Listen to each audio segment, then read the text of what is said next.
Hello बच्चों, let's read the question. The question says during an isothermal process, whole of the heat supplied is used by the system in performing external work. तो question में हमें एक statement दिया गया है और हमें उस स्टेटमेंट का वैलिडिटी देखना है कि क्या वो स्टेटमेंट ट्रू या फॉल्स है इन नेचर। इस क्वेश्चन को सॉल्व करने के लिए हम जो की कॉन्सेप्ट यूज करेंगे, तो जो पहला कॉन्सेप्ट होगा वो होगा definition of a isothermal process. एक आइसोथर्मल प्रोसेस बाय डेफिनेशन उसका क्या मतलब होता है हम पहले वो फाइंड आउट करेंगे। देन हम यूज करेंगे the first law of thermodynamics. हमारा जो फर्स्ट लॉ ऑफ थर्मोडायनेमिक्स से जो इक्वेशन आता है उसका हम यूज करके इस क्वेश्चन का वैलिडिटी फाइंड आउट करेंगे। तो पहले हम क्या करते हैं, एक सिस्टम ड्रॉ कर लेते हैं। तो ये हमारा गिवन सिस्टम है। इस सिस्टम का अंदर वी हैव गैस पार्टिकल्स और gas molecules present at random. तो ये हमारा सिस्टम है और उसके आसपास के स्पेस को हम डिफाइन करते हैं एज द सराउंडिंग।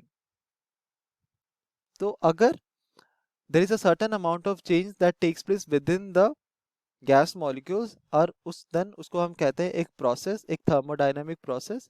और ये थर्मोडायनेमिक प्रोसेस को हम कहते हैं कि it is isothermal in nature if after the process is complete the temperature of the system remains the same। Process के होने से पहले और प्रोसेस के होने के बाद अगर temperature that is T is equal to 0 and T is equal to T1, अगर दोनों टाइम पे हमारा टेम्परेचर कांस्टेंट रहता है, तो अगर temperature for a given process remains constant then उस टाइप ऑफ प्रोसेस को हम कहते हैं आइसोथर्मल इन नेचर। ना हमें ये पता है कि जो मॉलिक्यूल्स होते हैं, गैस मॉलिक्यूल्स होते हैं, हर एक गैस मॉलिक्यूल का which is inside the system they have a particular kinetic energy, क्योंकि वो रैंडमली मूव कर रहे हैं तो बिकॉज ऑफ इट्स मोशन उनका एक काइनेटिक एनर्जी होता है and with respect to earth it has a potential energy. तो ऐसे हर एक मॉलिक्यूल का अपना खुद का काइनेटिक एंड पोटेंशियल एनर्जी होगा और उस टोटल सम को हम कहते हैं क्या, you, which is the internal energy of the system. और हमें पता है कि इंटरनल एनर्जी जो होता है it is a function of temperature.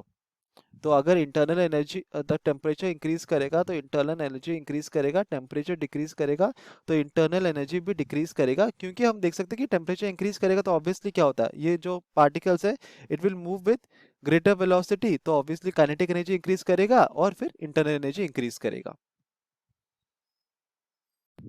तो अभी हमें क्या दिया गया, हमारे पास एक आइसोथर्मल प्रोसेस है and from the first law of thermodynamics हमारा इक्वेशन क्या होता है, del Q is equal to del U plus del W. जहाँ पर हमारा डेल क्यू क्या होता है, हीट एनर्जी ट्रांसफर्ड। तो हम यहाँ पे लिख सकते हैं हीट एनर्जी ट्रांसफर्ड और प्रोवाइडेड और गिवन। डेल यू क्या होता है, ये होता है इंटरनल एनर्जी चेंज, और डेल डब्ल्यू क्या होता है, ये होता है total amount of work done on the system और बाय द सिस्टम। कोई एक हो सकता है, कोई एक पर्टिकुलर टाइप ऑफ वर्क हो सकता है। तो ये हमारा फर्स्ट लॉ ऑफ थर्मोडायनेमिक्स का इक्वेशन है, that del Q is equal to del U plus del W. तो हमारे पास एक सिस्टम हमको दिया गया था, हमने देखा कि system undergoes a change which is isothermal in nature. So isothermal in nature मतलब क्या हुआ, अगर हमें डिफाइन किया था कि टेम्परेचर हमारा कांस्टेंट रह रहा है, तो अगर टेम्परेचर कांस्टेंट रहता है तो हम कह सकते हैं कि जो इंटरनल एनर्जी होगा उस सिस्टम का इट आल्सो रिमेन्स कांस्टेंट। तो इंटरनल अगर एनर्जी अगर कांस्टेंट रह रहा है so we can say that change in internal energy क्या, जीरो हो जाएगा। तो हम देखते हैं कि ये जीरो हो गया। तो for an isothermal process del Q is equal to del W from the first law of thermodynamics. इसका मतलब अगर एक isothermal process, if a system undergoing isothermal process, अगर उसको हमने एक del Q amount of heat energy provide किया है, then all of that heat energy is converted to external work।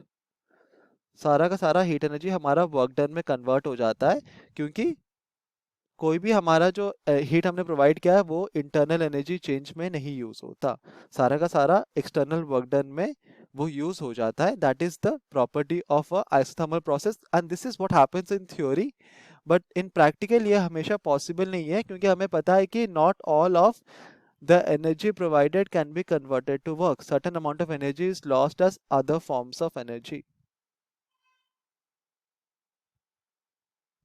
जो कि हमारा सेकेंड लॉ ऑफ थर्मोडायनेमिक्स कहता है। तो इन थ्योरी ये सही है कि आइसोथर्मल प्रोसेस में जितना भी हम लोग हीट एनर्जी प्रोवाइड करते हैं वो सारा का सारा एक्सटर्नल वर्क में कन्वर्ट हो जाता है। So we can say that the given statement is true.